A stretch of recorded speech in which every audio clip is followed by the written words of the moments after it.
Hello Jason, my name is Dr. Spatzel. I am here to help you. Say whatever is in your mind freely. Our conversation will be kept in strict confidence. Memory contents will be wiped off after you leave. So, tell me about your problems. Doc, I just don't understand why I do it. I mean, people send these requests to me to beat hard video games, and I usually do them. But there are just some games that people constantly send in that more famous reviewers have already talked about. I mean, there's AVGN, there's Spoonie, they've talked about these games 100 times. I usually ignore them, but this one, man, I've never seen so many requests for a game before. I caved in, Doc. I played Deadly Towers. Until we win.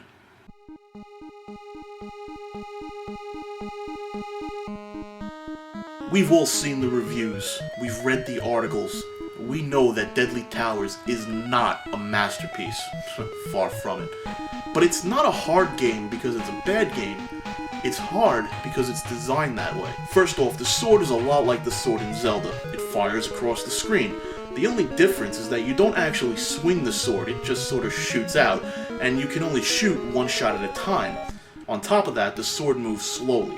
That means you've got to aim your shots carefully, otherwise you'll be left defenseless until you can fire again. Second, you move slowly. Actually, you don't really move slowly, because you can scoot around the screen at a pretty good pace. It's just that you move slower than the enemies on screen, and that's a big problem. You have almost no recovery time. If you get hit, you can get your health drained in a split second from one enemy. You're also incredibly weak. The manual says that you've got no confidence in your sword, and I can see why. It can't kill anything in one hit, and some enemies take upwards of 20 hits to deal with. Also, let's not forget that you can't take much damage. You might start with 100 hit points, but it drains so fast that you might as well start with 10. I see. Does that bother you? It doesn't bother me. I mean, I've played games that are far more difficult to complete, Doc. I see. Does that bother you? Well, yeah, I mean, once you get the basics of this game down, it's really not that difficult. I mean, it's not Battletoads hard, let's be honest. It's just, I don't know. I don't know why people keep requesting this damn game. Alright, listen, I understand that outside of a small group of players, the game was just shelved and forgotten, but you don't need me to beat this game, just some persistence. After all, you've got unlimited continues and the game world isn't that big. I see. Does that bother you? No, actually the game needs unlimited continues. The world might be small, but you're gonna die a lot, and every time you die, you start from the beginning of the game map. It's not a terrible curse, but it can be a problem when you've mapped out one of the dungeons, only to be forced through it again. I see. Go on. Well, the biggest problem with this game, you've got to map out every dungeon in the game, and there are something like 10 different dungeons, and they're huge! I mean, check this out. This is the map for one dungeon. You know how impossible this game is if you don't have a map? I mean, on top of that, the dungeons loop. That can really throw you off if you're mapping them out by hand. I see. Does that bother you? Don't you say anything else? Did you know you can change my colors? Oh, okay.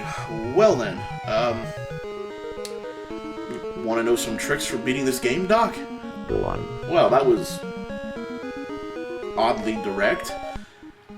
Alright, here are my top tricks for beating Deadly Towers. First, learn how the sword moves.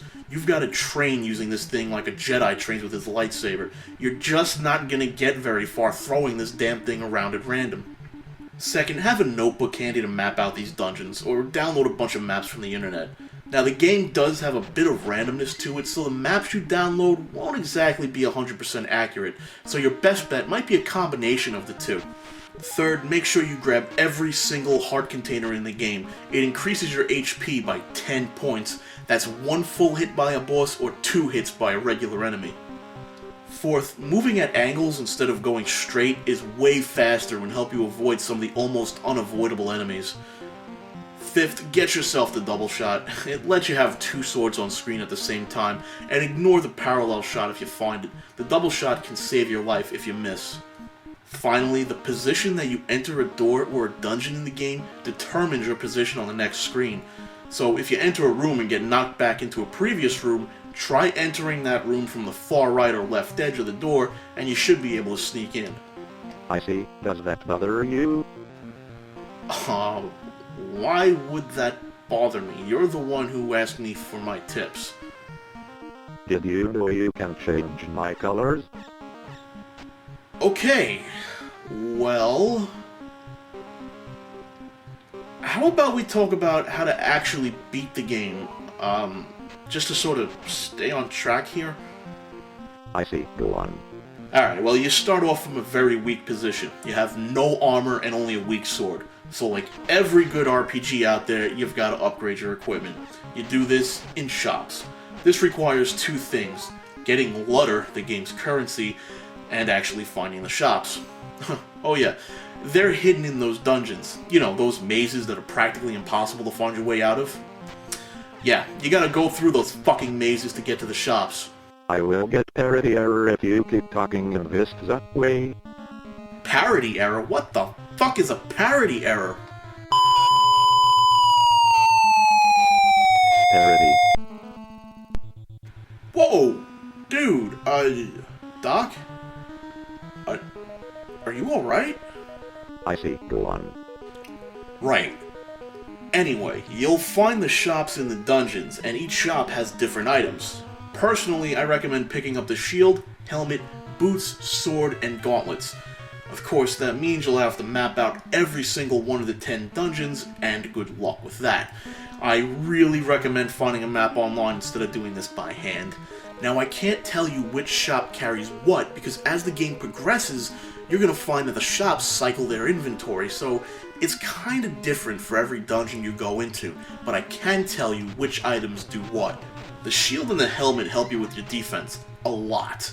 If you don't bother getting anything else, get these two items. The hyper boots are pretty expensive, but they help a lot. When you move diagonally, you'll actually move much faster. Of course, you may run into the game's biggest bug: you can't hold more than 255 Lutter, otherwise the value overflows and you start from zero. Now the boots cost 232 Lutter, so keep a close eye on how much Lutter you have. The sword and the gauntlets improve your attack, and you'll be able to kill enemies a little more easily. But there are two swords you can buy in the shops: the Dragon Slayer and the short sword. Don't bother getting the short sword, because that's the one you start out with. Buy the Dragon Slayer. So later in the game, you can actually upgrade your equipment to this gold set of armor and these gold weapons. They're much more powerful than the shop weapons, so why would you bother buying the upgrades from the shop? Well, there are these two mini-bosses in the game, and if you have the upgrades from the shops, they're actually a hell of a lot easier to beat. If you don't have them, well, good luck. You're probably not gonna live. Did you know you can change my colors? Quiet, you. Anyways, on the main map, keep going north and you'll eventually come to a map screen that looks considerably different. It's all brown instead of gray. So here's the idea of this stage. There's a big fire in the middle of it, and you've got to go collect 7 bells, bring them to the fire, and burn them. How that's supposed to work in reality, I'm not quite sure, but hey, this is a video game. We can light metal on fire, baby. Each cave leads to a different boss, and the paths are all the same. You have one stage where you climb upstairs, and then the tower where you climb up ladders. I hate these stages for 3 reasons. First, there are secret passages that lead to secret rooms or parallel dimensions. You're supposed to find your ultimate equipment in these spots. Don't get me wrong, the equipment is great, but getting there can be a pain in the tuchus. Second, these bats are everywhere. I've never seen so many bats in my life. Is there some kind of infestation going on here?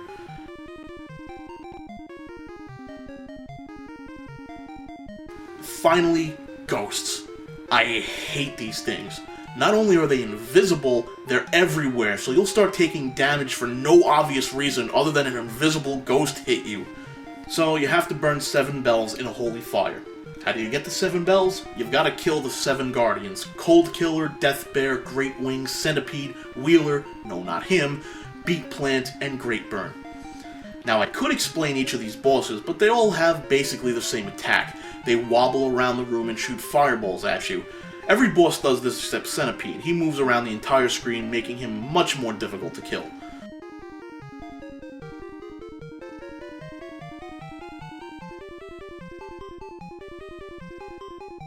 So, beating these bosses generally ends up being you standing in one corner of the screen and throwing your sword at the boss, avoiding fireballs, and repeat until you win.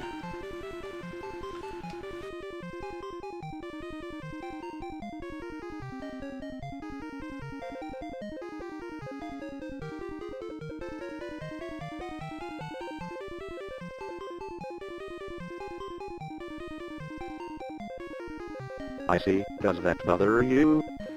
You know what? Yeah, it does bother me. I mean, in almost all of these difficult games, the stages are far more difficult than the end bosses are. I mean, it's anticlimactic, you know? You think you're gonna fight through something this difficult only to get up to a boss and throw a sword at him a few times from a corner of the room? Man. Once you get all 7 bells, you burn them in the fire, but that doesn't mean the game's over. You've got to fight the final boss, Rubus, and he's a pain. And actually, he's at the start of the game, so you've got to trek all the way back to the beginning of the game, and then you'll be able to enter the final dungeon. Why they did this, I have no idea. So once you enter his lair, you've got to face 3 bosses. 2 of them are actually guardians you've already faced, and the final one is Rubus himself, this ultimate wizard king guy. I don't know. The thing is, you have to do this all in one shot. If you die, you get sent back to the start. Yeah, and that means you have to enter his lair again, and guess what? You gotta fight all 3 again. And this is where the game starts to get difficult. Okay, I'll admit, up until this point, you can actually breeze through this game in maybe a week of, really good hardcore gaming. But this last stage is so uncompromisingly difficult that you could play through this one part for an entire month and not be able to beat it. It is just... God, you're gonna die a lot. You see, the problem isn't the fact that you have to beat too many bosses and then Rubus. The problem is that you'll be crazy low on health by the time you get up to this Grand Wizard, and he's almost impossible when you're low on health. If you have maximum HP, you'll be able to shoot this guy down before he dies, kind of like a war of attrition. If not, I guarantee he's going to kill you.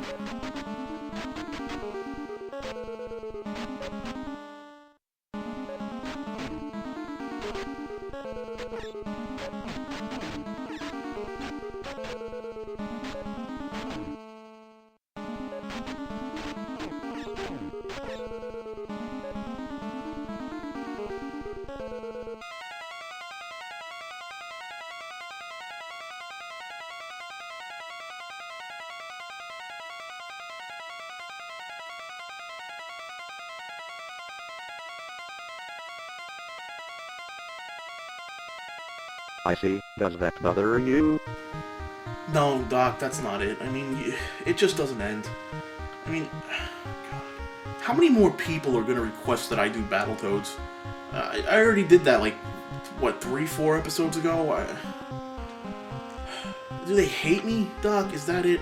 I mean, if they hate me, yeah, I kind of get it, but... Man... I like to wear women's clothing. I like to wear women's clothing. You know, you're a very strange doctor. I'm gonna go now.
Spoonie, when are you going to send me those naked pictures of Scarlet?